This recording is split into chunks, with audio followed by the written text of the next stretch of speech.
হানজালার গোসল হয়েছিল তৃতীয় আসমানে জমজমের পানিতে। হযরত হানজালা রাদিয়াল্লাহু তাআলা আনহু তিনি সদ্য বিবাহ করেছেন। ওই সময় আমাদের প্রিয় নবী সাল্লাল্লাহু আলাইহি ওয়াসাল্লাম সাহাবীদেরকে বললেন, আমার সাহাবায়ে কেরাম, তোমরা উহুদের যুদ্ধের জন্য প্রস্তুতি গ্রহণ করো।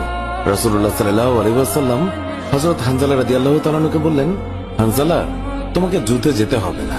তখন হানজালা রাদিয়াল্লাহু তাআলা আনহু বললেন, ইয়া রাসূলুল্লাহ, আপনি যুদ্ধে যাবেন, কাফেরদের সঙ্গে যুদ্ধ করবেন, আর আমি সেখানে না গিয়ে স্ত্রীর সঙ্গে আমোদ প্রমোদ করব, এটা আমি সহ্য করতে পারবো না। আমাকেও যুদ্ধে নিয়ে চলুন। রাসূলুল্লাহ সাল্লাল্লাহু আলাইহি ওয়াসাল্লাম তখন বললেন, হানজালা, আমি তোমাকে আদেশ দিলাম, তুমি বাড়িতে থাকো, তোমাকে যুদ্ধে যেতে হবে না। হানজালা তখন নবীর আদেশ শুনে কাঁদতে কাঁদতে বাড়ি চলে গেল। আমাদের প্রিয় নবী সাল্লাল্লাহু আলাইহি ওয়াসাল্লাম সাহাবীদেরকে নিয়ে যুদ্ধে চলে গেছেন। এদিকে সাহাবী হানজালা তার স্ত্রীর সঙ্গে রাত কাটানোর পর তার উপর গোসল ফরজ হয়ে গিয়েছে, তাই সে গোসল করতে গেছেন, পানি নিয়ে দাঁড়িয়েও গেছে।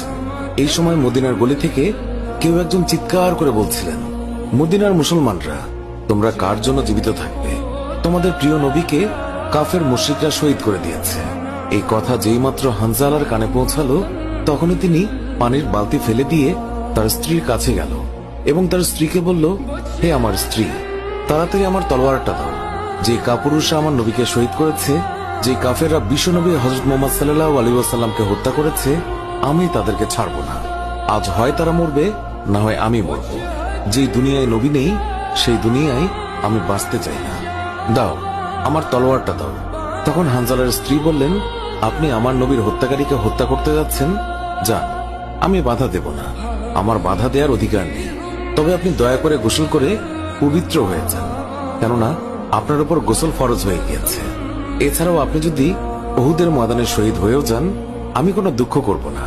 উত্তরে হানজালা বললেন, না, যদি আমি গোসল করতে যাই, তবে আমার নবীর হত্যাকারীরা কিছু সময়ের জন্য হলেও বেঁচে থাকবে, এটা আমি হতে দিতে পারি না। আমার যেই দুনিয়ায় আমার নবী বেঁচে নেই, ওই দুনিয়ার পানি দিয়ে আমি গোসল করতে পারি না। এই বলে তিনি তলোয়ার নিয়ে চলে গেলেন। উহুদের ময়দানে তিনি অনেক কাফেরকে হত্যা করলেন। একসময় যুদ্ধ করতে করতে তিনি শহীদ হয়ে গেলেন।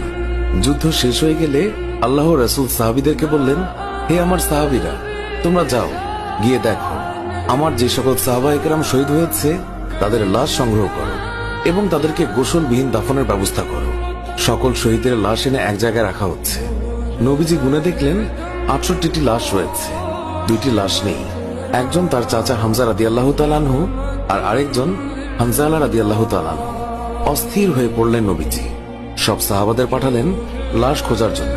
হঠাৎ বোরখা পরা এক মহিলা এসে দাঁড়ালেন নবীজির কাছে। নবীজি তাকে চিনলেন না। মহিলা বললেন, শুনুন ইয়া রাসূলুল্লাহ, কাল আপনি একটা বিয়ে পড়িয়েছিলেন, মনে আছে? নবীজি বললেন, হ্যাঁ, আমি তো হানজালার বিয়ে পড়িয়েছি, যার বিয়ের খুশিতে আমি খুরমা খেজুর ছিটিয়েছিলাম। মহিলা বললেন, ইয়া রাসূলুল্লাহ, আমার হাতটা দেখেন, হাতের মেহেদি এখনো শুকায়নি। কাল বিকেলে বিয়ে হয়েছিল, আর রাতে উহুদের যুদ্ধের জন্য বের হয়ে যান হানজালা। ওনার উপর গোসল ফরজ হয়েছিল, কিন্তু উনি গোসল করে বের হতে পারেননি। যাওয়ার আগে শুধু বলে গেছেন, যদি বেঁচে থাকি তাহলে দেখা হবে দুনিয়ায়, আর যদি শহীদ হয়ে যাই তাহলে দেখা হবে জান্নাতে। নবীজি কাঁদছেন। মহিলা বললেন, ইয়া রাসূলুল্লাহ, শহীদের তো আপনি গোসল দেন না, আমার স্বামীকে আপনি একটু গোসল করিয়ে দেবেন। নবীজি সম্মতি প্রকাশ করার পর একজন সাহাবী দৌড়ে এসে বলল, ইয়া রাসূলুল্লাহ, হানজালাকে পাওয়া গেছে। সবাই গেলেন, গিয়ে দেখলেন সাদা কাফনের ভিতরে লাশের মাথায় পানি। নবীজি হানজালার মাথায় হাত দিলেন। জিবরাইল আলাইহিস সালাম আসলেন নবীর কাছে, এসে বললেন, ইয়া রাসূলুল্লাহ, হানজালার কোরবানিতে আল্লাহ পাক এতটাই খুশি হয়েছে যে আমার বাহিনীকে আদেশ করলেন তাকে নিয়ে আসতে। ইয়া রাসূলুল্লাহ, আমরা ফেরেশতারা তাকে তৃতীয় আসমানে নিয়ে জমজমের পানি দিয়ে গোসল করিয়েছি এবং তার শরীর থেকে যে সুগন্ধ পাচ্ছেন, এটা আল্লাহ পাকের বিশেষ খুশবু, মেশক আম্বর আতরের ঘ্রাণ। আমরাই ওনাকে কাফনের কাপড়ে আচ্ছাদিত করেছি।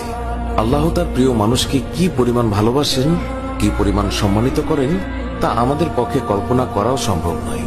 শহীদগণকে গোসলবিহীন দাফন করা হয়, কারণ কিয়ামতের ওই কঠিন দিন যখন মহান আল্লাহ রাব্বুল আলামিন বিচারের জন্য বসে যাবেন, তখন এই সাহাবায়ে কেরাম আল্লাহর সামনে দাঁড়িয়ে যাবে।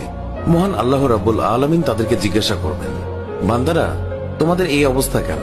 তারা তখন বলবে, রাব্বুল আলামিন, আপনি তো জানেন আমরা আপনার ওই সকল বান্দা যারা আপনার বিরুদ্ধে যে সকল কাফের মুশরিক কথা বলে, তাদেরকে হত্যা করতে গিয়ে শহীদ হয়ে গিয়েছিলাম।